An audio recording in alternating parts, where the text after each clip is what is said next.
Hello, folks. Welcome back to World War II TV. And we are nearly kind of halfway through our Torch to Tunis series. In yesterday's show, Jeff Danby took us through the 756 Tank Battalion's role in the Battle of Casablanca. Today, renowned naval historian Vincent O'Hara will explain the naval battle.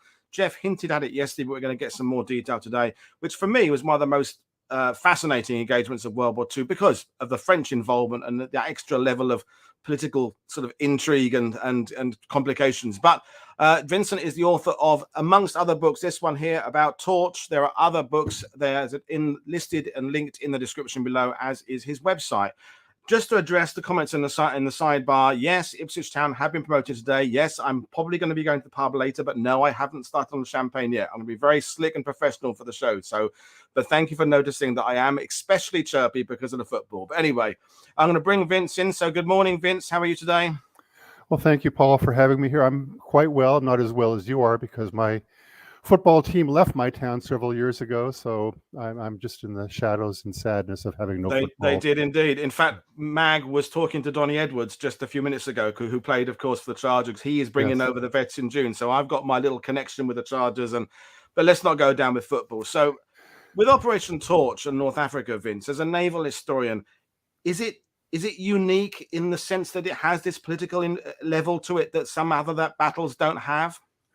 Well, war is politics on a different level, but Operation Torch is completely different in that the Americans were fighting an enemy that they actually considered to be a friend, some nation that they respected. A lot of the French, a lot of the American officers spoke French, for example. They admired the French, Patton for one, General Randall at Safi for another, and there's a certain lack of bloody-mindedness or a certain lack of ruthlessness in the way this battle was fought. I think that's kind of striking when you match it up with the very extent of the battle, how long it took, how many shots were fired, all the danger that was involved. So it really is an unusual action. And I also like to say that it's the largest naval battle that was fought in the Atlantic Ocean in World War II. I mean, if you give people that trivia question, some will say the Bismarck hunt, and maybe more ships were involved in that hunt, but in the actual battle, no. And it's kind of a surprise candidate for that. Other features are very interesting. I'll get on to those when we talk about the battle itself. Yeah, and as we'll find out, it's in that kind of midpoint where the Allies have not yet perfected the art of war, if indeed they ever perfected the art of war. It's definitely on the learning curve, and that's been the recurring theme in these conversations. That Torch is.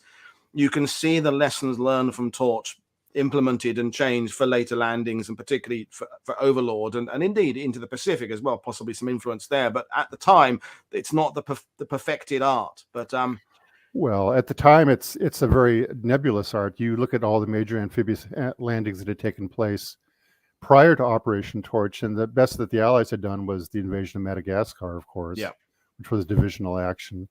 The majority of the landings that had been conducted had been failures. Castellariso, for example, the attack on Tobruk. You can criticize the Narvik landings pretty severely. So there wasn't a lot of success behind the Allies. Torch taught them how to do it, but more importantly, Torch, I believe, taught them how to operate together. The Americans and the British, that taught them how to cooperate. You had cases where American generals were commanding British warships, unheard of, and vice versa. So there was a lot of improvement made in the ways that the Allies conducted warfare that thank goodness the Germans and the Italians never emulated. So. Definitely, and we will bring up your slides in a minute. But Mark Calhoun, I think, made the point is that for the Anglo-American alliance to get better, it had to almost go through a tricky period so that they could right those wrongs. If it had been a kind of false harmony earlier, maybe the cracks wouldn't have shown, and it wouldn't have progressed as well as it did. But the Torch certainly did illuminate some of the problems and kind of highlight them, and they had to work on them and had to move forward to make things better. As you said there, the cooperation and it was complicated. It was very complicated, and I think the Allies were particularly lucky in that they had the right people at the point to bring this synthesis together. I think Eisenhower, you can criticize Eisenhower, and there's a lot that is lacking there, perhaps. But I think Eisenhower was a great man when it came to getting along together, working together, and making the Allied alliance work. Brilliant. Well, you've come with your PowerPoint, so I'll hand it over to you. And folks, you can fire away with questions as we go along. But if any of you have read Vincent's books, which I'm sure you have, you'll know that this is going to be a pretty thorough and good explanation. So I think we probably do the majority of any bigger questions towards the end there. But basically, over to you, Vince, to take us through this really fascinating battle. Okay. Well, thank you, Paul. And I'm going to go ahead and give you a slight talk about the naval battle of Casablanca. I think the first thing to do is discuss what is it. I'm going to touch upon the bombardment lightly. I will touch upon the landings lightly. I will leave the ground action pretty much alone. I have to include a couple photos from the movie, but that's, this is Casablanca, so why not? And I will talk about the naval action that took place over a period of 6 hours in the waters off of Casablanca. So here we have, after the battle, the French contre-torpilleur, and I'll say it just once, but if I mutilate any French words, forgive me. That's just the nature of. Well, I live there and I mutilate them all the time, so it's fine. Okay, well then I'm in good company. This is after the battle. She's been hit by battleship shells. She's burned out. She's listing. She's in deep water, close offshore. Behind her, if you look, you can see an American cruiser. It looks like the Brooklyn to me. You can see the 3 turrets on the back. So after the Battle of Casablanca. We have to start off with context, because without context, we have nothing. Operation Torch was the landing of several American and British divisions along the shores of French North Africa. This map right here shows you what the plan was. The big black arrows, you see them here, are where the landings were supposed to take place. 5 major landings going from east to west. We have Algiers, Oran, Port Laouti in Morocco, Fidela, which is 10 miles, 12 miles north of Casablanca, one of the major cities in Morocco, and Safi to the south. The intention was to land by surprise in overwhelming force, hopefully with French compliance, but if with not compliance, at least with not a lot of resistance. The landings were supposed to continue to the east several days later with landings in Bonn and then Tunis. And hopefully all of French North Africa from Morocco all the way to Tunis would be occupied by the Allies within 1 week. That was the plan.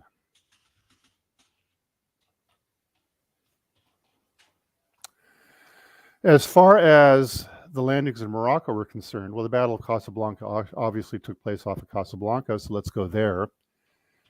The major landings were of divisional scale, but when I say division, we mean that 4 battalions were actually landing simultaneously starting at 1 o'clock in the morning. These were little coves with rocky headlands between. This is the fishing port of Fidala, which is a little fishing artificial harbor. It was protected by several shore batteries, the most significant being the Point Blondin, which was 138 millimeter guns, 4.5 4-inch guns, 3-inch guns here, 4-inch guns down here. So it's pretty well defended. It's a pretty small area. If you look from Fidala over to the eastern battery, you have a distance of about 2.5 miles. So the plan was for the Allies to come ashore in a very tight package, starting at 1 o'clock in the morning by surprise. You had 4 destroyers allocated to each of the 4 battalions to give them gunfire support. You had 2 cruisers. A heavy cruiser, USS Augusta, was to support the batteries, was to suppress the batteries to the one side of the city of Fidala, and the light cruiser Brooklyn to take care of the larger battery Point Blondin. This is the plan again. Now, the reality was slightly different. The landings were kind of messed up. There was a lot of inexperience. There had been no time to practice. I imagine you'll have other people talking about the amphibious aspects of this operation in general, about how rushed it was, about how little preparation time there was, about how some of the transports were brand new. The crews had not had a chance to work together. Some had just exercised lowering their boats. Some had never actually put soldiers into a boat and taken them ashore. So there was a lot of preparation work that hadn't been done. And even at that, you have to understand that this operation was happening in the beginning of November, several weeks after it should have been done, ideally, due to weather and oncoming season, et cetera, et cetera. But here we are. We have a division coming ashore, a division that's not really prepared to do it, a division without experience, with new boat crews, new transports, and a lot of these ships were in action for the first time as well, particularly USS Massachusetts, which was the star of the show for the Americans. Okay. Just a quick question for you, Vince. Trevor Sheehan, who's on next week, is asking about why Land in the Dark, and we should at this point mention the fact you've got the book coming out with Trent Hone about night battles. Is there a single reason? Well, the feeling at this point in the war was that it was a lot safer to come ashore at night. The British had done that at Madagascar, and it had worked out pretty well. There had been no resistance, of course. If you're coming ashore against shore batteries, their accuracy is a lot better during the daylight, and it's a lot more dangerous. And there wasn't the confidence to permit a daylight landing. It really wasn't considered, to be honest with you. So anyway, I was talking about Massachusetts as being the star of the show. I have a little slide here that outlines the forces that were involved in this particular battle. For the Americans on the left, under the U.S. flag, which hopefully identifies them, we have one battleship, USS Massachusetts, 38,000 tons, brand new. In fact, she's on her workup cruise. She hasn't really had time to fully work up. So this is her dress rehearsal, as it were. She has a crew, 3/4 of which had never been to sea before. They signed aboard the ship. A lot of her officers were brand new as well. So she's a brand new ship, fresh out of the dockyards, just still doing change orders on her construction, and still basically working up. You had 3 heavy cruisers which were along. The Augusta, which is an older cruiser. The the Tuscaloosa and the Wichita were part of the Task Force 34.1, which was tasked with the job of keeping the French in harbor and making sure that they did not attempt to interfere with the landing. And then you had Augusta and Brooklyn, as mentioned, which were part of Task Force 34.9, which was landing the troops. You had 4 destroyers assigned to Task Force 34.1 to screen the battleship and cruisers, and yet another 4 helping out with the bombardment. You also had USS Ranger and Sagamore, I believe, escort carrier offshore with cruiser Cleveland and more destroyers to provide air support. And air support consisted of more than 100 carrier aircraft, mostly fighters, F-4Fs, some dive bombers, the SDBs, and of course, the torpedo bombers, which were used as level bombers in this case. The French, well, Casablanca was one of the major Atlantic ports for the French. It was their window onto the world. It was a point where a lot of traffic from French West Africa, from Dakar particularly, transited on route to the into the mainland. And you have to realize at this point that France was desperately in need of food and supplies. The traffic from the Mediterranean to France via Morocco was very important to the existence of the French state. So this is an important place. In fact, 2 convoys were en route to Casablanca at the time of this battle. And another convoy had just arrived from Dakar that morning, shortly before the bombardment started. So there was a lot of commercial activity happening here. The port was just stuffed full of shipping, not just warships, but also commercial vessels as well. Mm. But of the warships that were there and that participated in the battle, and these are only the ones that participated, not all the ones that were perhaps hit in harbor or under repair and couldn't get out. You had a battleship, Jean Bart, another brand new battleship. In fact, she was so new she'd never been completed. When France fell to the Germans, she was towed at the very last moment to Morocco and docked along a quay there. She couldn't move, but she could shoot. She had one 4-gun turret, 15-inch guns, which was operable, as well as some anti-aircraft weapons. You had a light cruiser, the Prima Gay, which was the flagship of the 2nd Light Squadron, which was the major unit based at Casablanca. You had 3 contre-torpilleurs, 2 of which participated in the battle. These are special warships. These are kind of like halfway between a light cruiser and a destroyer. They were designed to be very fast intruder vessels to fight a war with Italy. But in World War II, they proved to be pretty capable warships, and they certainly served on and participated with the Allies. A couple contre-torpilleurs in 1944 in February took a run all the way from the heel of Italy all the way up into the top of the Adriatic and sank a couple German transports and warships in a convoy attack in 1944. They did that all in one night. It's an amazing reach for those ships, very fast. You had 7 traditional destroyers involved. You had 11 submarines in port, which is quite a strong force, of which 5 managed to make it out and cruise around in the bay with the American warships. And you had several sloops. There were sloops and minesweepers in the port, and 4 of them came out during the battle and tried to rescue stricken French sailors and received gunfire from the Americans and took a couple pot shots themselves. Mm-hmm.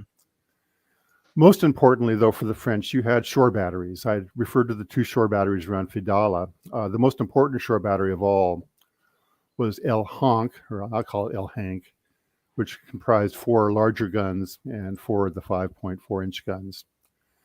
Looking at it collectively, you had 9 16-inch guns, 24 8-inch, 15 5-inch, 15 6-inch, et cetera, on the American side, and a similarly impressive array of weapons on the French side.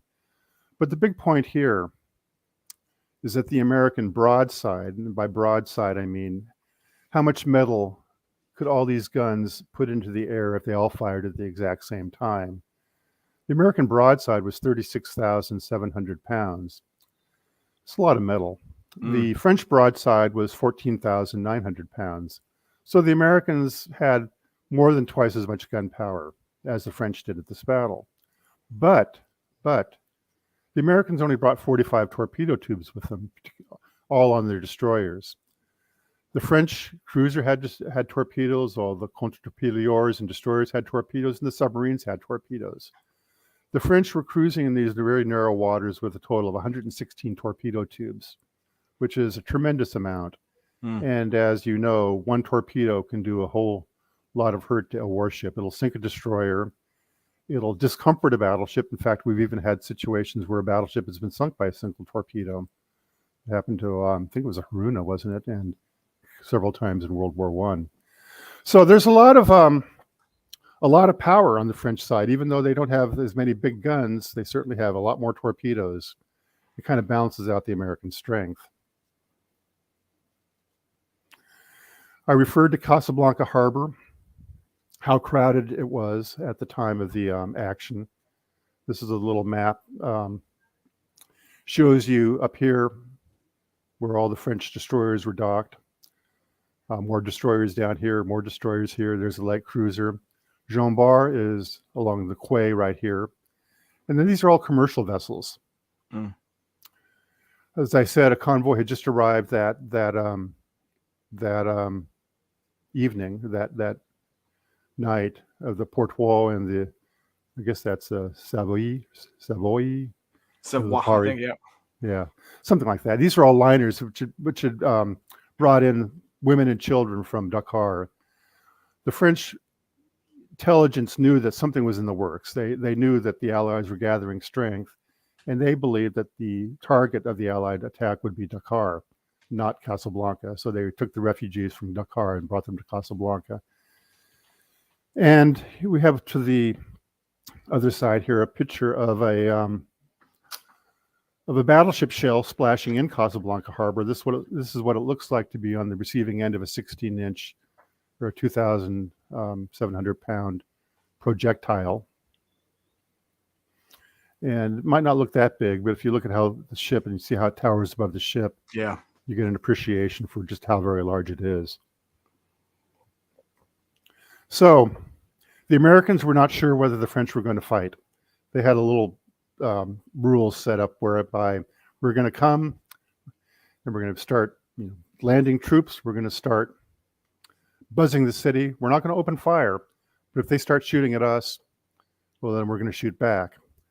Well, obviously, once the French realized what was happening, once they appreciated they were being attacked by troops landing from the ocean, and they didn't know who these troops were, in theory, but of course they had a really good idea. I mean, it's not going to be the Italians coming ashore at Casablanca by any stretch. And there had been an attempted coup d'etat in Morocco by pro-American French officers that night, including the commander of the Casablanca division, which was very easily suppressed by the government authorities.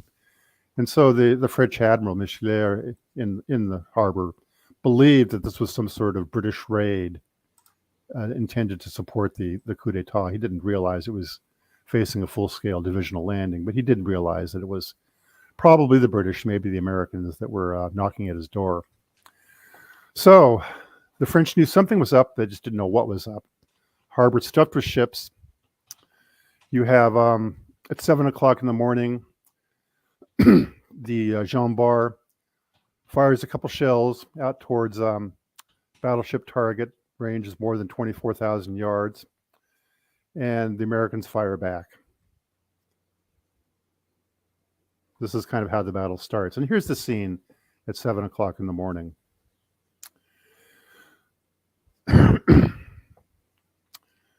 You have Task Force 34.1 up here with its 9 16-inch and 18 8-inch guns, cruising a comfortable 25,000 yards offshore. That's about 12 and a half nautical miles, which is a pretty good distance. That's about as far as you can see. They're firing at the harbor. You have the Augusta and the Brooklyn about 15 miles away, supporting the transports. Over here on the upper right-hand side of the map, my right-hand side, you have 16 transports. These transports are busily loading troops and sending them ashore. The last slide, which I didn't mention, or the side before last, you notice that of the 118 landing craft in the assault waves, 62 were wrecked, putting the troops ashore in the very first wave.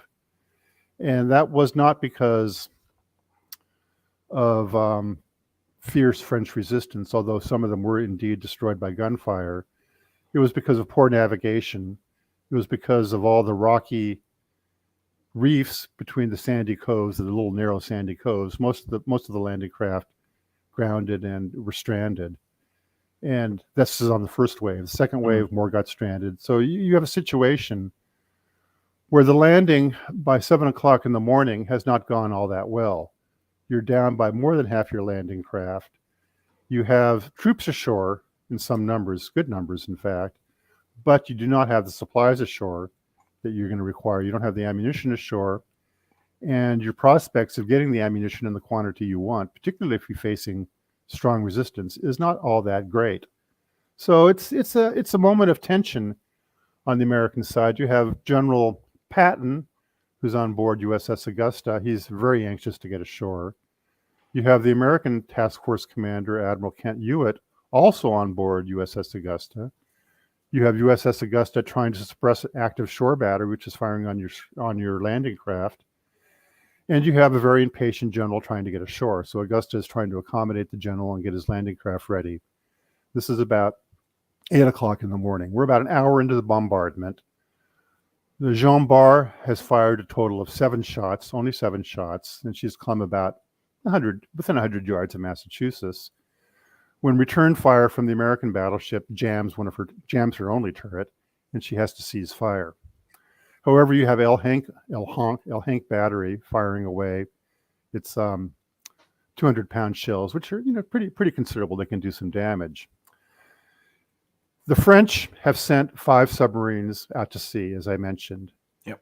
They are getting their destroyers. Every destroyer that can raise steam is doing so, and they're collecting outside of the harbor mouth. 7:30, 8 o'clock in the morning, you have one after another French warship gathering there. Let's take 8 o'clock in the morning as being our start time here. You have Massachusetts approximately above the word Jean or Jean here on the map. You have the French destroyers down here, about, again, 12 miles away. For some reason, you do not have the Americans seeing what the French are doing. This is dawn. There's a lot of smoke. It's a hazy day. It's November in the Moroccan autumn. It's oil fires are blowing out to sea from the oil storage tanks at Fidala, which have been hit by the shore bombardment. So if you see where it says Bat de Port here, imagine a big black cloud of greasy oil smoke blowing out to sea. So you have visibility situations and problems.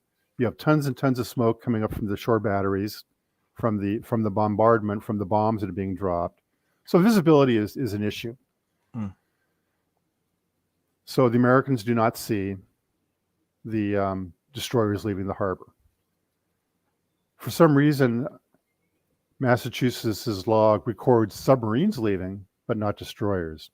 However, there are airplanes overhead, and at 8:15, some of the F-4Fs, which are orbiting the harbor looking for targets, see the French destroyers lining up along the coastline and preparing to sail to the northeast towards the landings. A couple pictures before we get into the battle itself. And I've got a question for you as well. I'd like to address at the beginning, Vince, if you don't mind. And that's in some of the kind of the general, more sort of geopolitical studies of torch, they make a big deal about the fact that, understandably, some of the Americans on the destroyers, they may have French ancestry, they may speak French, they don't really want to kind of necessarily go into action against a country they think of as allies. But as a naval historian, I'm going to kind of put you to the question to you that once the shells start firing, though, whether you're on a destroyer, the Brooklyn or something, you just do your job. Any of those kind of doubts, once the shells start firing and the smoke starts billowing, does that all kind of go away, or was there still in the middle of the battle some kind of reaction of some of the crews of we maybe shouldn't be doing this? There was take the case of Massachusetts, for example. Her captain gave an address to the crew before the battle, saying that these are our old allies. We like the French, but we're here to do a job. And if they shoot at us, they're Nazis, so we're going to shoot back. So I think the moral questions didn't really exist. There was a perception at the time that the French were misguided or had been seduced or were acting on behalf of the Germans, and so that therefore they rated as enemies and deserved whatever they got. Okay. I think there was a reluctance to fire upon the French, but once the firing started, I detected nothing, no hesitations, that's what I assumed. Yeah. And just a quick question about the Massachusetts, then I'll hand it back to you. So Peter O'Connell is saying, did the Massachusetts have updated search and fire control radar system? Yeah, she had the FCG, the most recent or the best SG radar and fire control radars that the Americans possessed. She didn't really know how to use them all that well. She had vacuum tube issues. Her fire control radars blew out. When she fought with her first salvo, she did the vast majority of her gunnery using optical fire control.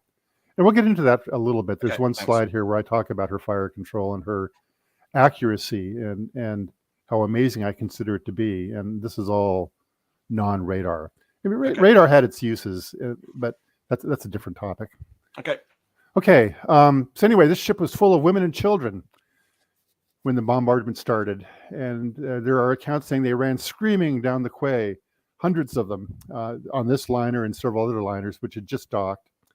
28 people died from the battery, from the gunfire. It's an unfortunate consequence of war.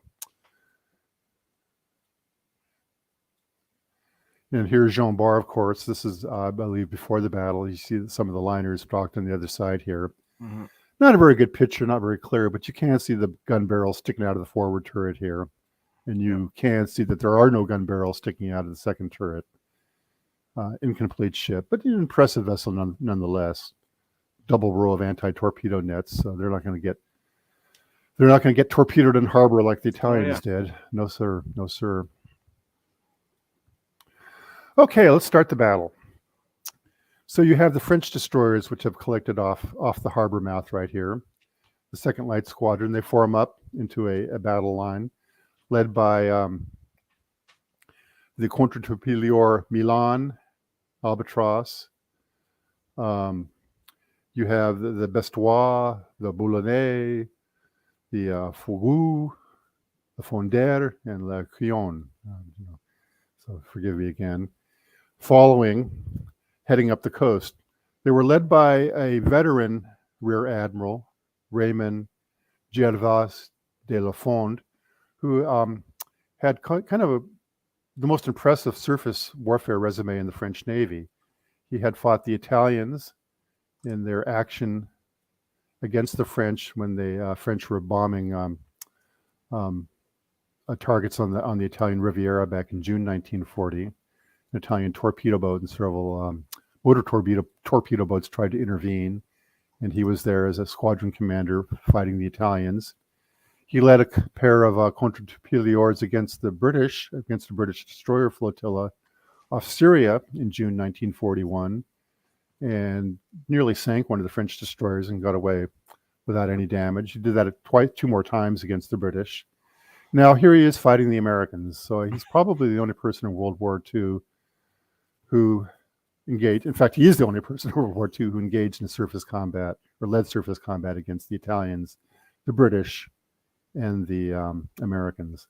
Wow. I don't believe he was ever in action against the Germans, however. That would have been a nice complete the set. Yeah. yeah. It would have been pretty impressive. So he's heading up the coast. It's 8 o'clock in the morning. It's dawn. It's a very hazy day. If you live along a temperate coastline like Morocco, like San Diego, you'll notice that most mornings along the ocean are hazy and there's visibility is pretty bad. If you're going there for a good morning sunrise type of thing, you'd be disappointed 5 mornings out of 6. And such is the case in Morocco as well. You have all the oil fires I alluded to. You have the glare of the rising sun. You have to remember they're steaming right into the glare of the rising sun. All these things are very critical when you're considering naval warfare because you're having these actions taking place at very long distances. You know, we talk about 14,000 yards, which is the distance where the Albatross hit the Ludlow at 8:30 in the morning. 14,000 yards is short range for a naval gun, but that's still 8 statute miles, and 8 miles is pretty far away. So the American destroyers, the bombardment destroyers, get the news from the airplanes that the French warships are approaching. Admiral Hewitt up in Augusta gets the news from the airplanes that French warships are approaching. Admiral Giffen in Massachusetts over here is sailing to the west, and for some reason he does not get the news that the French are approaching. He continues sailing west. He's bombarding the port, and then he's bombarding El Honk. So he's bombarding a shore battery that can't even interfere with the landings, and he's sailing away from the action at a stately 20 knots. At the meantime, you have a very powerful French force, which is carrying more than 50 torpedo warheads towards an American transports, which are all anchored and loading landing craft. The 4 destroyers, which are supposed to be supporting the troops ashore, which are suffering from French gunfire and not doing as well as they should be doing, have to interrupt their activities. They have to leave the batteries alone, and they have to kind of confront this French intrusion. They do it very quickly. There's only 3 of them because one of the destroyers has already been knocked out by a shore battery. And the French proceed to knock them out as well. They hit one of the destroyers pretty heavily, and the Americans kind of go back into the smoke. The cruisers, Patton's landing craft is about to be launched, but unfortunately that's no longer possible. In fact, it gets destroyed in the process of casting it off, and he loses some of his personal possessions in the process. Augusta turns down and starts heading towards the French, and so does Brooklyn. Excuse me. Well, when the French admiral does not see the transports, in his report he says that he all the smoke coming out, all the poor visibility, he does not know that there's a bunch of transports off the shore there. What he does see, however, is some landing craft coming out of the smoke, which he opens fire upon. Then he sees the Augusta coming to his north. Augusta is obviously a stronger ship, and he knows that his destroyer guns will probably not be able to materially damage the ship. He's too far away for a torpedo attack. Destroyers need to be within 10,000 yards at the maximum, 5,000 yards better, 2,000 yards even better, of an enemy target to reliably hit with torpedoes. So he's too far away for torpedoes, so what does he do? He turns away at about 8:40, hoping to draw the enemy cruisers back towards Casablanca, back to the range of the Jean Bart and El Honk batteries. He does not know that Jean Bart has been knocked out of action at this point. So here's the situation. The first hour, you have American transports under dire threat. You have confusion. You have lack of visibility. You have a lack of situational awareness. The American task force, specifically intended to suppress the French, is sailing off to the west, taking its time with the shore battery, ignoring the enemy threat. The enemy has approached to within about 10,000 yards of the American transports. At 10,000 yards, point blank range. If they'd seen them, they started firing upon them, you would have had a landing which would have probably failed. Something to consider. Yeah, torpedoes against landing craft and landing vessels, it's kind of catastrophic, isn't it, really? Well, torpedoes against anchored transports, yeah, parked in a nice dense little target like this, is catastrophic. You have the anti-aircraft guns shooting up the landing craft, and that'll do the job there. But if a couple torpedo salvos, look at see where it says 8:40 right here. If they had gone another 5 minutes through the smoke and turned and fired their torpedoes where it says Wilkes, right, yep, it would have been horrific. Could have been horrific. Anyway, so that's the situation when the battle starts.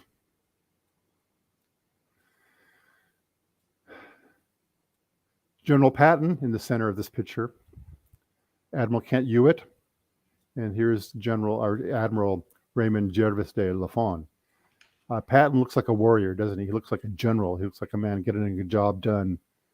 Admiral Hewitt looks like his grandson just scored a goal at the Pee Wee football game, and looks like Admiral Gervais de Lafon is at the same game.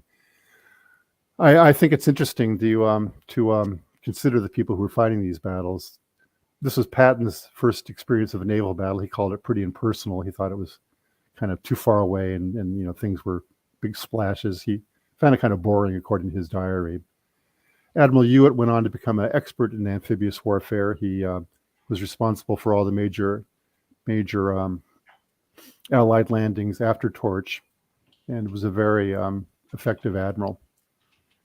Perhaps, and this is probably a naval historian speaking, but perhaps a more effective admiral than Patton was an effective general.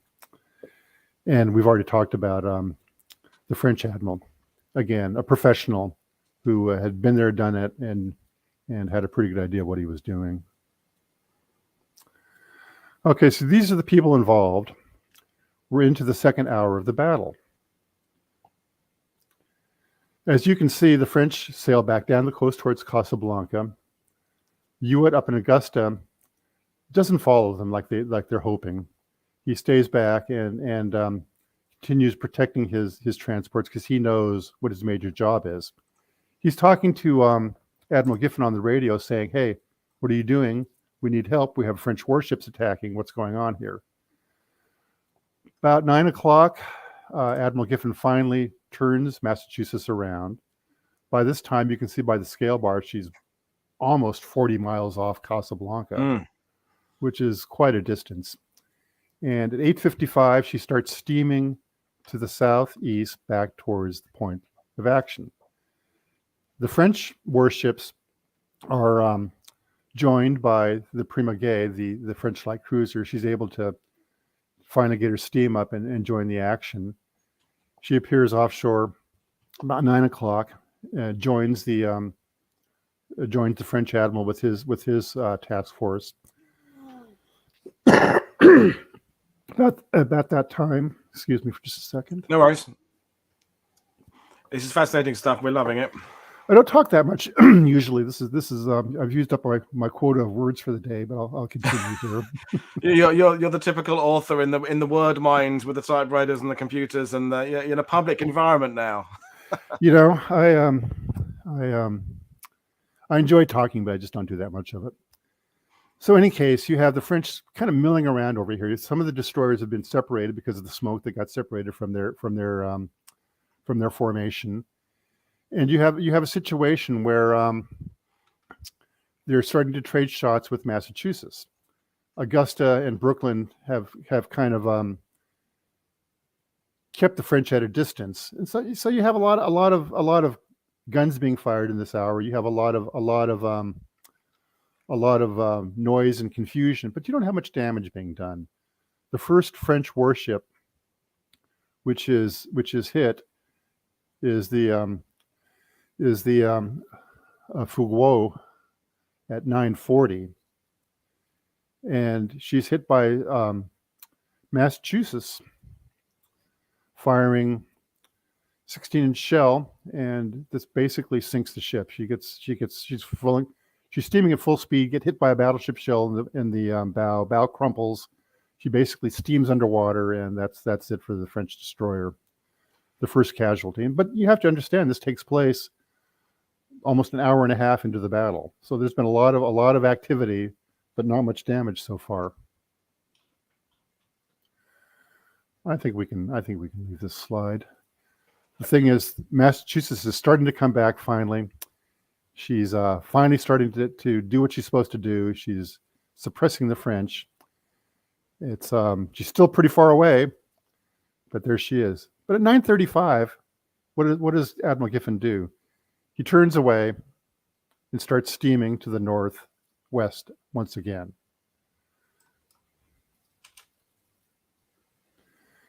Here are conditions during the battle. Fairly calm, a little bit of wind, a little bit of a sea state, but not much. Nothing to affect your gunnery. You can see a couple of U.S. Gleaves-class destroyers. I think this is part of the escort for Wichita and Tuscaloosa, firing 5-inch shells off to port.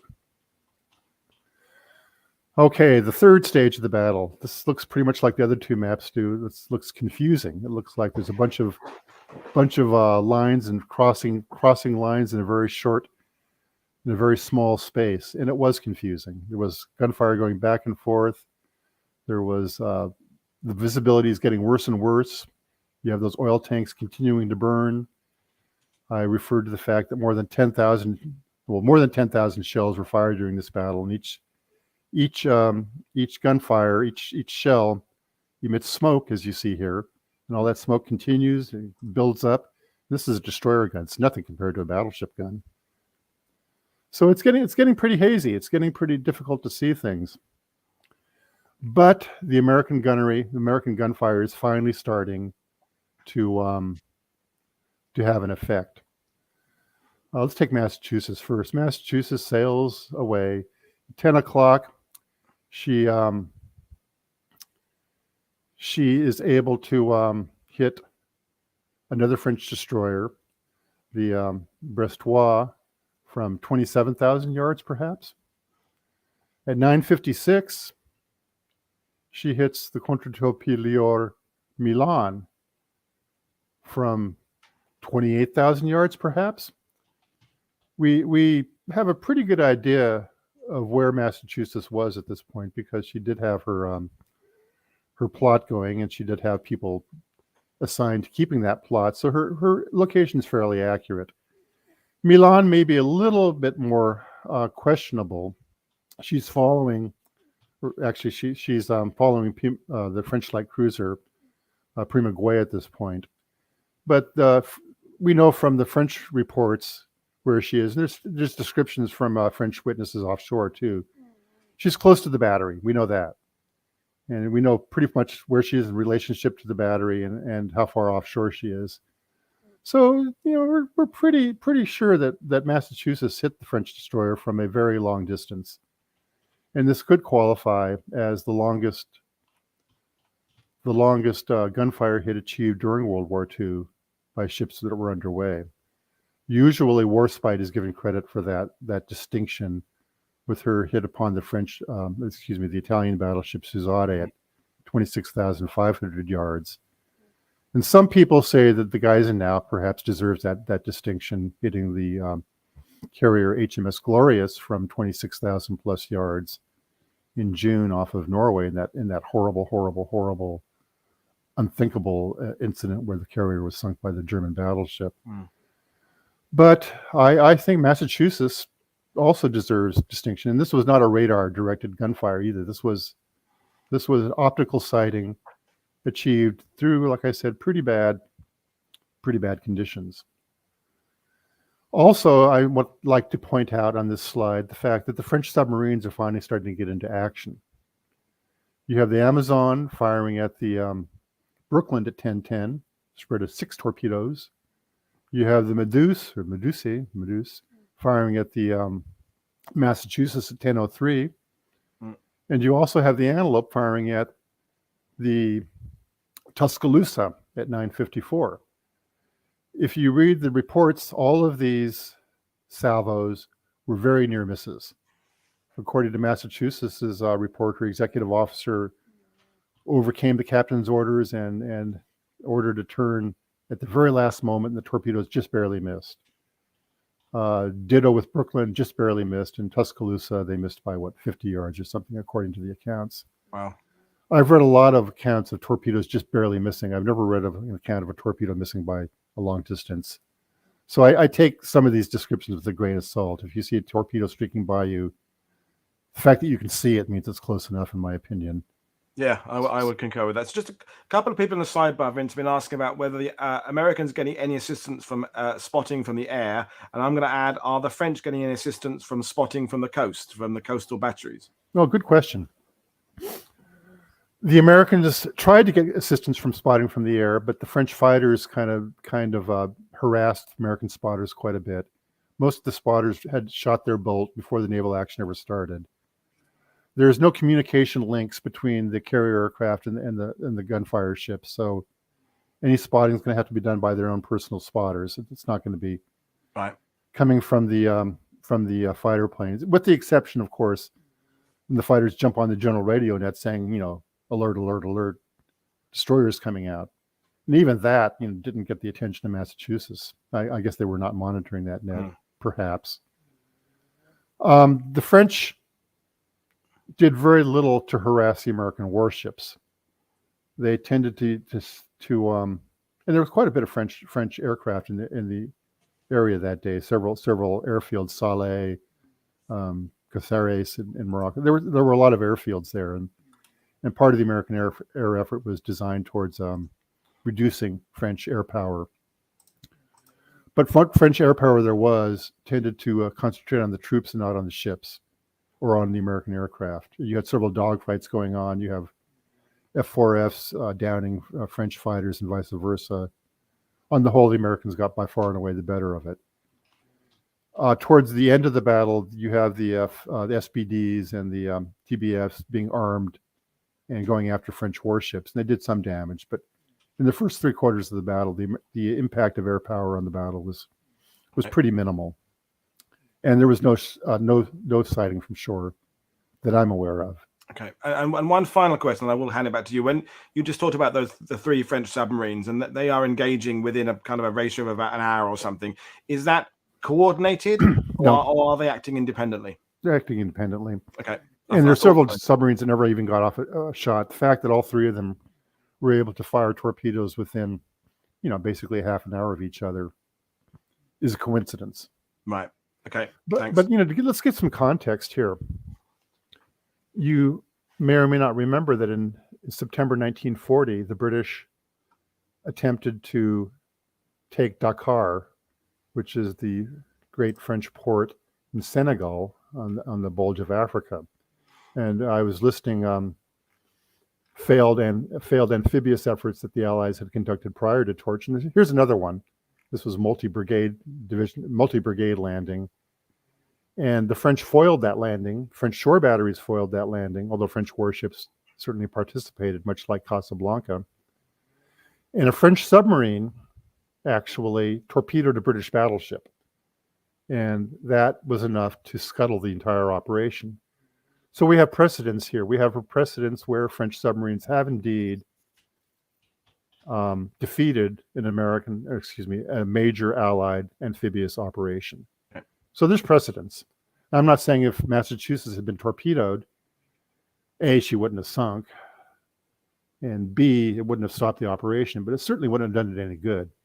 And if you have both of the cruisers and the battleship being torpedoed within a short space of each other, it wouldn't have been good. It's a domino effect, isn't it? It is. If things like that start happening, then everything can start turning again. And as you said, with the problems with the coral and the rocks and the landings, already there's already been some iffy moments in this entire operation. You don't need any more turning it towards an Axis or French victory. There's enough already elements that have made things complicated. And that could have been the tipping point, which allowed the French destroyers to get amongst the transports. I mean, especially if Augusta and Brooklyn had been hit. I mean, because we already saw that the American destroyers couldn't do the job. So that's the important thing about here. We have three submarine attacks. We have poor visibility. We have a lot of warships and a lot of transports in a very small area. We have American landing craft emerging from the smoke being fired upon by French destroyers. And can anybody tell me when, during the course of World War II, Allied landing craft were fired upon by enemy warships in the course of landing troops? I can't think of any occasions. This is the only time, as far as I know. The Japanese never did it. I can't. Nothing in the ETO I can think of. No. I mean, you had landing craft being fired upon, and maybe for landing craft inside of a harbor, like they did in Tobruk, for example, you might have enemy warships firing at you, but nothing happening at sea. You never had an enemy warship intervening on an Allied landing, firing on a landing craft. But the French did it. The French did it to the Americans. So, well, this is running pretty long. Let me speed things up a little bit. That's my fault for asking questions as well. Don't worry. Oh, no problem. I like questions. This is a cheater picture. This picture is not part of the battle. This picture is the second battle of Casablanca, which happened on November 10th. Here it is 3 days later, and the French are still firing on American warships. In fact, French battleships are still firing on American warships. This is Augusta. You see these two 15-inch shell splashes, and you can see how tall they are. They're twice the height of the heavy cruiser. Another story, but it kind of shows you again the scale of naval warfare. That's why I like it. You have battleship splashes, you have ships, you have a lot of smoke. This is just normal exhaust smoke. We don't have any EPA concerned about emissions in World War II. This is dirty fighting. Okay, let's get back to the battle here. This is not the last stage, but this is the last stage I'm going to talk about. By this time, and again, we're 4 hours into the battle. And 4 hours is in an eternity for a naval action. Many naval actions take place over a span of quarter hour. An hour is a pretty respectable action. A couple hours is forever. But we're talking more than 4 hours here, and it's crazy. Massachusetts has got the word. She's now kind of closer to the action, as it will. Still trading shots with El Honk, but doing a lot of damage now. We have the Fondere hit. We have Albatross in Pimagüe hit. We have Bestois hit. We have Brooklyn hit. Brooklyn was hit by French destroyers. We have Massachusetts hit by the Pimagüe. We have Wichita hit by El Honk. So it's being done on both sides. But as you noticed, the Americans had a lot more gunpowder, and that gunpowder is finally starting to play a role in the battle. Augusta and Brooklyn, by the way, are maintaining very good discipline. You notice how they're not being drawn off to chase the French, that they're protecting their transports. So I credit Hewitt with that, and I credit his professionalism and his eye on the task. And this is just a side note here. We talked about naval lessons. We talked about what Torch taught us. Here's a big thing Torch taught us, is you do not have force commanders on board warships that are available, are assigned the job of fighting the enemy. So you had a ship, Augusta, which was given too many jobs. It had to fight enemy warships, it had to fight enemy batteries, and it had to act as a command vessel. In the future, all the admirals would get off the fighting bridges, unless they were supposed to fight, and do their job from the bridge of a command vessel, right. Specialized command vessels. And you wouldn't have the commander of the landing force, Patton, on board a warship. You know, this is all stuff that was never done after this particular action. And it caused a real big problem. I don't know if Patton would have been more effective if he'd gotten ashore a couple hours earlier. If you read his diaries, you'll notice that he got ashore and started kicking ass, and things started happening, and da da da da da da da. And so according to him, it made a big difference. I think it's interesting though to look at that, how things are done differently in each of the actions succeeding this. And we learned other things in Sicily as well. You have American aircraft starting to finally enter the action, as you see by these little airplane symbols on the presentation. And things are starting to settle down. The French are starting to lose. They're starting to lose their freedom of maneuver. They're starting to be compressed into a smaller and smaller area. And the danger to the American transports is starting to pass, although you still have some submarines out there with torpedoes.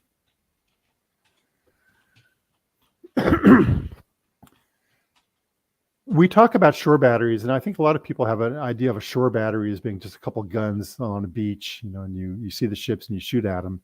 Actually, a shore battery is a major installation. This is El Honk right here, El Honk. And the lower right-hand side of the screen here, you see the emplacements for the four 7.6-inch guns, and over here you have the emplacements for the 5.38 or 5.45-inch guns. But it's more than just guns. You can see it's barracks, it's ammunition depots, it's a whole facility. So taking on a shore battery is a big deal. They also have the fire control. They have the spotters. They have a lot of advantages. I also like this picture because it kind of shows you the coastal conditions along the Morocco shoreline here around Casablanca. And Fidala was not much different. This set of rocks here is a tidal zone. It's what we would call tide pools. You can go out walking along them and find octopuses and things like that, octopi. But it's very bad if you're bringing landing craft ashore. Like I mentioned before, you have little coves, sandy coves surrounded by stuff like this. That's why I like this picture. Yeah, there's a lot of white on that photo, which is not good, is it? Well, the white is breaking surf, of course. It's good if you're a surfer. It's not so good if you're a landing craft. Exactly. This is Wichita. And this is El Honk. You can see the 4 splashes from her salvo here. Don't look so big, but again, they're probably 100 yards past the ship, and you can see they're as tall as the ship's mast, so they're not insignificant. Mm. This picture is wrongly attributed to Jean Bart, but the salvos are way too small to be from Jean Bart. She never fired a 4-gun salvo the entire action. She fired 2-gun and 1-gun salvos the entire time. But anyway, this is what it looks like being under fire from another ship. As Patton said, maybe impersonal. I don't know. This is after the battle. I started off with a picture of Milan. This is Milan. That same picture. The picture in the beginning was taken right here. Actually, this is Milan over here. This is Primagüey. This must be Fagua, which is capsized. She made it back to harbor, but capsized. More of the rocks, as you can see. Yeah. A lot of the commercial shippings.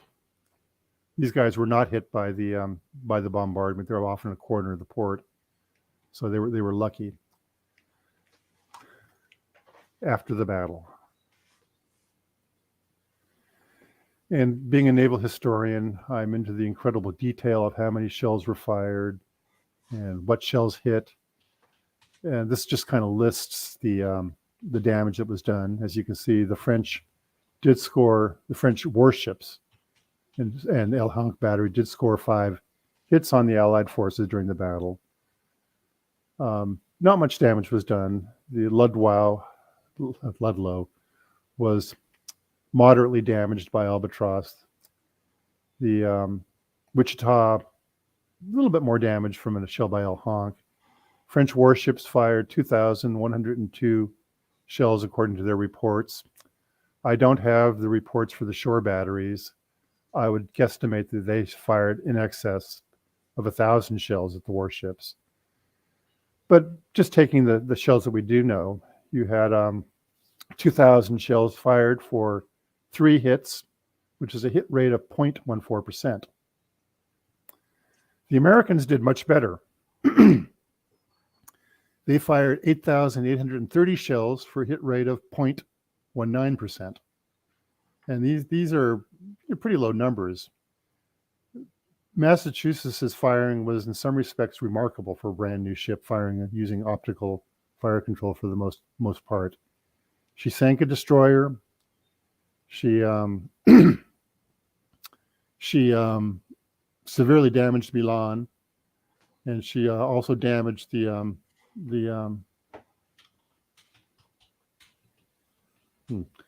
my memory plays a trick. I thought she had a 3rd hit here, but I only listed 2, so what I listed must be right. Brooklyn sank the Boulogne with a 6-gun salvo. She hit the French destroyer with all 6 6-inch shells with 1 salvo simultaneously, and this was enough to sink a destroyer. A very, very rare event. Things like that don't happen. Mm-hmm.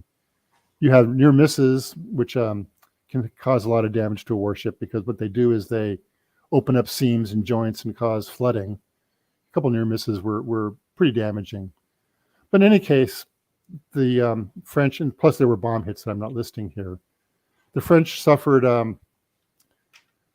3 ships sunk, and they also had 3 destroyers sunk, and they also had severe damage to the light cruiser. Only 1 destroyer made it out of this battle undamaged. So the French fought courageously. They fought for a long time. They fought with moderate effectiveness. They certainly gave themselves, naval battle is like hockey. You have to have your shots on goal. And if you don't, you're never going to score hits. And, people might think it's just tremendously wasteful. Maybe in some respects it is, that you can fire so many shells and have such few hits, but the hits that are made can be very damaging and can win battles. Okay. And just to add, Terry Down is saying the 3rd hit the Massachusetts was a Jean Bart. He said there was a 3rd hit. Jean Bart was hit 7 times by Massachusetts. Okay. So yeah, I'm not counting the shore bombardment hits here. And people are asking, these ratios, is that below average? Average? Is it higher than average? I mean, is there another battle you can identify that would say that, give us a comparison? You know, I mean, you know, we know one of the data. Well, I say we know one of the bits of figures I use is that in terms of ground weaponry, for every 100,000 shells produced for ground weapons in World War II, there was only one death of one soldier. That's what they reckoned. So so 999 that, you know, that didn't reach their objective, they didn't get fired, or they missed, or they were dropped. So there's a lot of waste in terms of World War II. But in terms of a naval battle, Vince, is this average, below average? It's okay. I mean, there's plenty of naval battles that have been fought that no shells are hit, you know, no damage is done at all. Admirals at the time were expecting, you know, hit ratios of like 5%, which is just unthinkable. I mean, and there'll be cases where they're much better, but there are lots of naval battles where you fired shells and nobody was hit. But there's not that many naval battles where you fire thousands of shells and nobody was hit. Right. And if you crunch the numbers, if you even had the numbers to crunch, I suspect you would find this, given the number of shells that were fired, a little bit below average. Okay. But on the other hand, you have to remember that the Americans are fighting their very first action for the most part, not entirely. You also have to remember that the French, while they're professionals and while they're experienced, they haven't spent a whole lot of time training. They don't have the oil to go out there and train. They don't have the ammunition to go out there and test fires. So they're rusty at the very best. So, yeah, I gave these numbers on purpose because I think it's important to understand that there's a lot of missing going on when you're fighting a naval battle, but when you do hit, it can be pretty spectacular. Yeah, the margins are very fine, aren't they? That one torpedo that hits the target can suddenly make a massive difference. And again, with the counterfactuals you talked about of the French turning around before they got towards the troop ships, that, you know, those kind of the what if scenarios are always fascinating, even if it is a bit kind of annoying going down that what could have happened route. There are moments in this where it could have gone very differently. Oh yeah, if you want to write an alternative history of World War II, you can use this as a starting point for when everything changes. Right. You know, the Americans are defeated at Casablanca. What happens next? But I'm not the man to do that job. Questions. We're talking about that right now, and I think coming out of here, the big question. Oh, by the way, this is USS Philadelphia, and on her way to Casablanca, and the captain's telling the crew and the men, yes, men, we're going to fight the French, and we're going to fight them hard if we need to. Why did the French fight, and why did they fight so hard? There's a perception, I think, that the French were German allies or puppets. I think this is, I haven't used the word Vichy yet in this entire presentation, but I'll use it right now because there's a perception that all French are Vichy and Vichy is a German puppet, et cetera, et cetera. And the last question is why? Why were the French able to keep fighting for so long? And how were they able to get out of the harbor in the first place? I think that's the critical question in this entire action. And to take the last question first, I think it's a pretty major failure on the American Task Force 34.1. If I have to assign responsibilities, if I was Admiral King and if I had been reading these reports and if I knew, you know, what I know now, I would have come down on Admiral Giffen pretty hard. And I think basically what happened is Admiral Giffen lost situational awareness. I think he was too impressed by the amount of smoke that was being generated. I think he was too impressed by his the reports of his gunners, because one of the tendencies here is you fire a shell, you watch it with your binoculars, you spot it out to 25,000 yards or whatever, and you see what you think is a hit. You see the enemy ship sinking, and this happens constantly in the reports at this particular battle. These enemy ships are not sinking. They're disappearing in smoke screens, they're disappearing in whatever, but they're not sinking. You're seeing what you want to see. And I think Admiral Giffen was definitely seeing what he wanted to see. And basically he blew it. I think he got too caught up in El Honk. I think he got too caught up in trying to suppress the battery. And he's firing AP ammunition at a shore battery. And for AP is designed to penetrate armor. Yeah. It's what you knock out tanks or defeat battleship armor with, but it doesn't do anything against land targets, particularly unless you score a direct hit, which you never do. So he's firing the wrong type of ammunition at the wrong target, ignoring the right target for which he has the right ammunition, and he does this for hours, and it takes him a long time to get his attention. Another thing in his reports is he's just fascinated by the problem of the French battleship Richelieu, which is down at Dakar, X thousands of miles away, a good 30 hours steaming time or whatever it is. And he's concerned that the other French battleship, which can steam, was going to appear. And meanwhile, he shot off 60% of his AP ammunition against targets that aren't affected by it. So if Richelieu did appear, which was physically impossible, he would have been in a whole lot of hurt. So I think the Americans, their lack of experience, their lack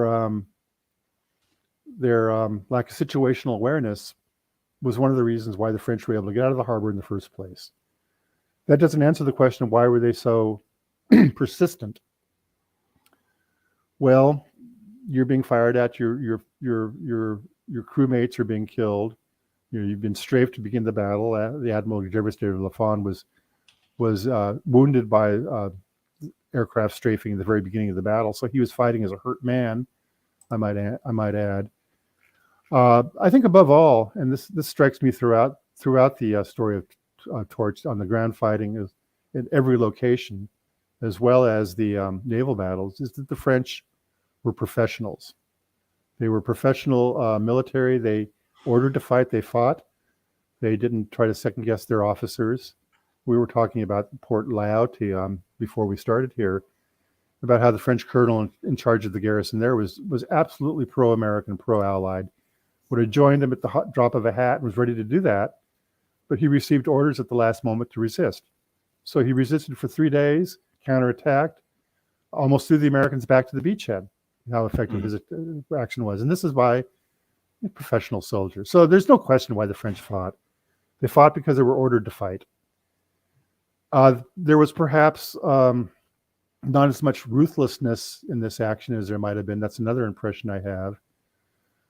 And I really can't comment upon that. That's too psychological for me. It's too. I was going to make that question, whether when you talked at the first point there about the French being able to get out of the harbor, whether the Americans might have taken a different game into this if it had been a German presence there. Was there psychologically something different about the fact it was a French force there and they were taking their B game rather than their A game, or am I going into an area that we can't really kind of make any conclusions? You can't make any conclusion, but I would tend to agree with that. There's too many accounts where we don't want to fight them, but if we need to, we will. Yeah, that sort of thing. And the professionalism, and sorry to interrupt again, Vince, is that when Meredith Hindley was on a few days ago talking about the spies and the espionage in Casablanca and OSS and all the things they're doing, they never made any inroads into the French Navy in advance. Every inroad they made with French officials was in some other department. It was in, and so there seems to be this sense that the Navy is holding on to this bastion of being professional and doing their job, and yeah, it's interesting that was the only formation they didn't make any kind of inroads into. Everywhere else they did, and they found different people of pro this, pro that, anti this, anti that, lots of anti-British sentiment, but they never broke anyone, found anybody significant in the Navy. So that hints at a professionalism there. 3 words: Mers-el-Kébir. Yeah, but that's come up in the sidebar. Yeah, definitely. And I had the fortune to represent the United States in Algeria at the 75th anniversary of the Torch landings. And I was able to go to Mers-el-Kébir and see that harbor. It basically is just the same as it is today, as it was then. Although they did finish the breakwater finally. And I think it's fast. We had a conference, and the Americans were invited, and the British were invited, and the Algerians, had a historian there to do it. But the Algerians did not invite the French because there's still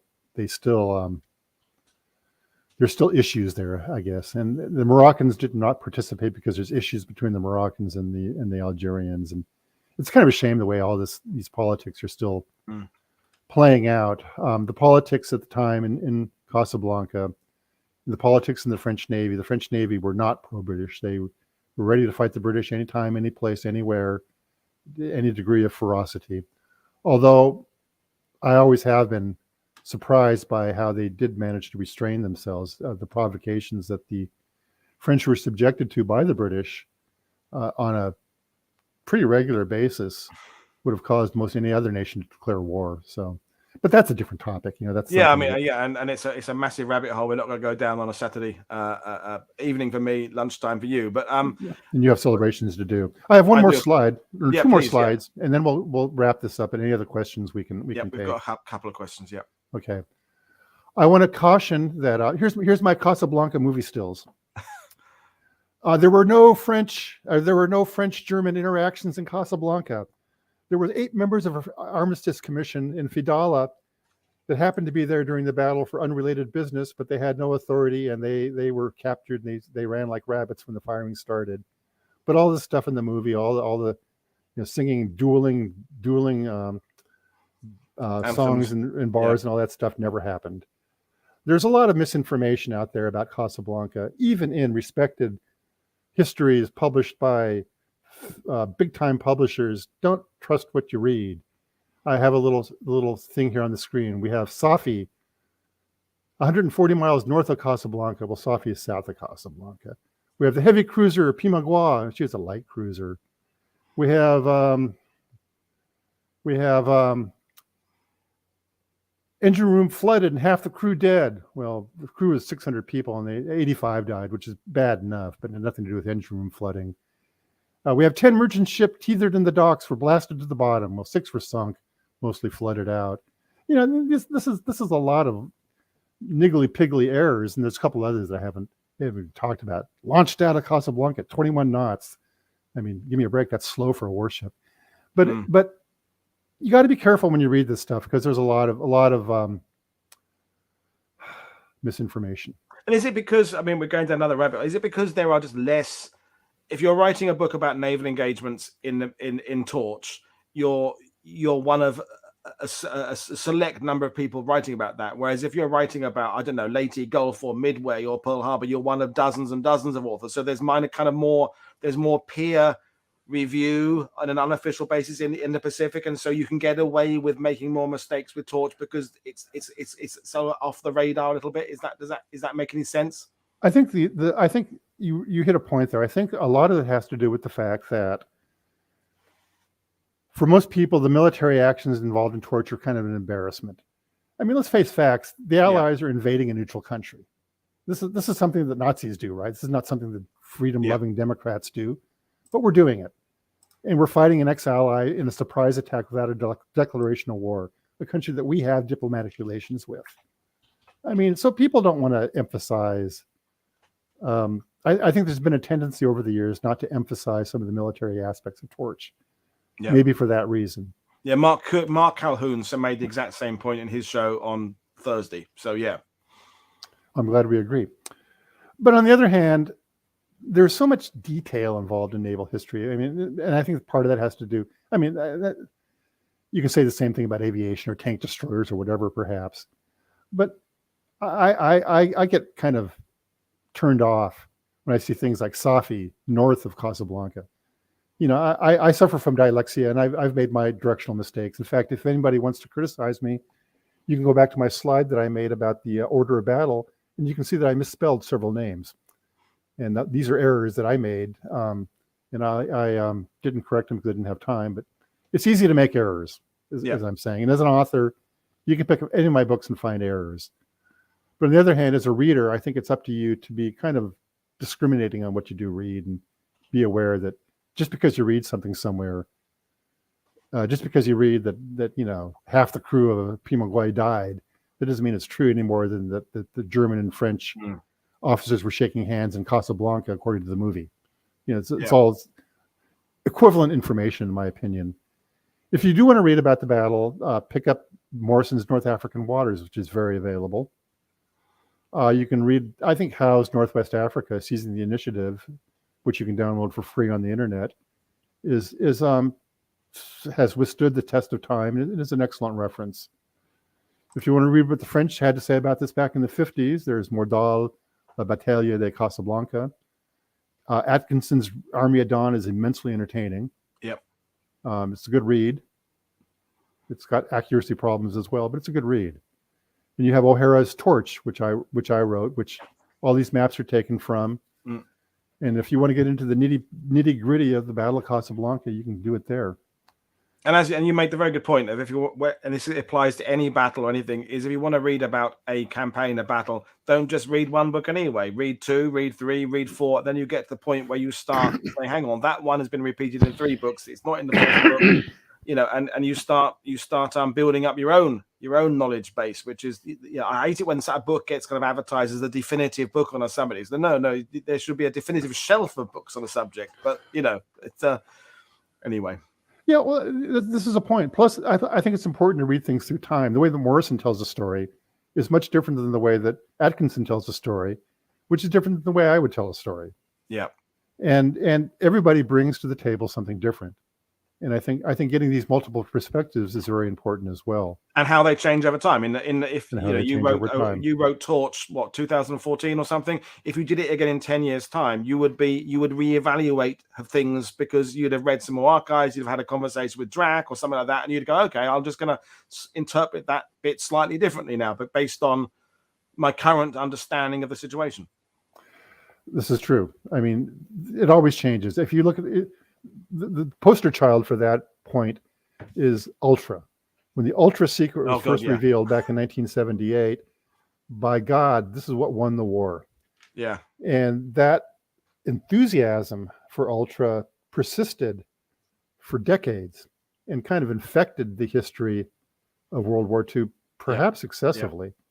Yeah. And now we're reaching a point where things are a little bit more balanced. We realize that Ultra was just one club in the golf bag, and that it had an impact at certain points and it had no impact at other points, and it had a negative impact even at some points. Yeah. So there's much more history to be revealed than we were reading their mail. Well, ultimately we have the historiography now. We did, when some of these writers are writing in the 50s, there was no historiography, but now we've got 80 years saying that this is how we used to write about it in the 60s. This is then in the 80s we were going through this phase, and then now in the 2000s, and that's the body of work we've got. In some ways, the next generation of historians about World War II will have the best advantage because they'll have all that data to go back on and extrapolate from, and that's another thing, the data and analysis that is possible now with the archives. You can just kind of download and start crunching numbers like Drac does with data that we couldn't have been done 40 years ago. Well, plus the resources, there's no reason not to work in different languages right now, because if you can't make your way through a French text, shame on you. Yeah, with all the online resources. With the translator. Yeah. Yeah. Anyway, we're going down a rabbit hole. Do your takeaways, and I'll throw a couple. Okay, here are my takeaways. I already mentioned the fact about warships being fired upon by enemy warships in World War II, and I think that's a big takeaway from Casablanca. And I think this relates to the major takeaway that it was more than just a futile expression of false Gaelic pride. And I've heard it actually described that way, as false Gaelic pride.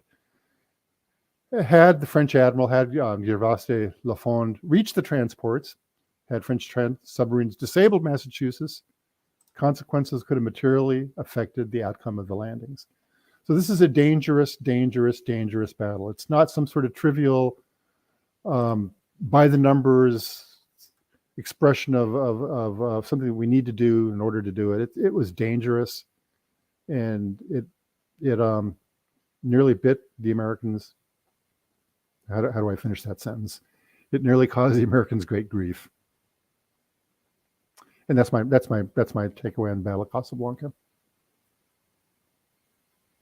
It's been awesome, Vince. So we will just do a couple of questions now because we don't want to be too long. But Magister is asking, did the Italian Navy think of attacking the Allies at Iran or Algiers? The Italians had fuel problems. They thought about it. They were more interested in seeing the French attack the Allies, Algiers, and Iran. In fact, there was one point in there, if you read their command diary, Cavallero thought that the French were going to declare war on the Allies, and he thought that would make such a big difference. He goes in his diary, I can't believe it. This means that we've won the war. Mm. I don't think it meant that at all, but that's kind of the perception that the Italians had at the time. They by November 1942, the battleships, I believe, were up at La Spezia. They were pretty far away. They had been being bombed. They had to go to a protected port, and there was real problems with fuel oil. There was Force H was cruising offshore to keep them away. So the British were prepared to meet either a French or an Italian battleship sortie, but really there was no way realistically that was ever going to happen. And the French, if they had sortied, they would have left the battleships behind too for the exact same reason and gone with the cruisers. Cool. And there was one French admiral very ready to do that, by the way. Right. There another the last one I think we'll do, then we'll give it a break. So the carriers, the escort carriers that were further away, why were they not used more? Every carrier that was available was used. The carriers that were used shouldn't have been used because they were not even trained up. You had they didn't practice flight operations. Right. The American Air escort carriers on the way to Torch because they were concerned about eroding their air strength by too many operational accidents. They figured if they practice, we're going to lose too many aircraft, and it's better to practice with the French than it is without the French.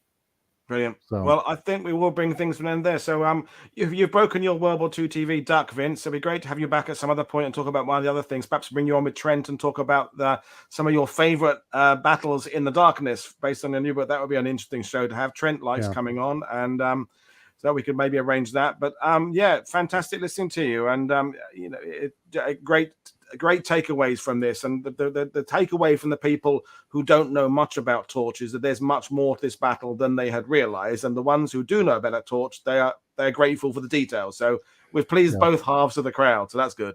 Okay, well, I appreciate it very much. I appreciate the opportunity to be here to talk about what I like to talk about. I could blabber on for a while, I guess, but be happy to come back if that's the way things work out. We'll do that. Thank you, everybody, for listening. I appreciate your time and your attention. And brilliant. And if anybody wants to ask me a question, minimal research skills will reveal my email. So brilliant. So again, folks, the links to Vince's website and books and things are in the description below, so you can find that there. So, folks, I will see you all again on Monday. I'm going to go to the pub and have a drink, a couple of pints of Guinness to celebrate Ipswich's promotion. So, thanks very much for watching. Thank you, Vince.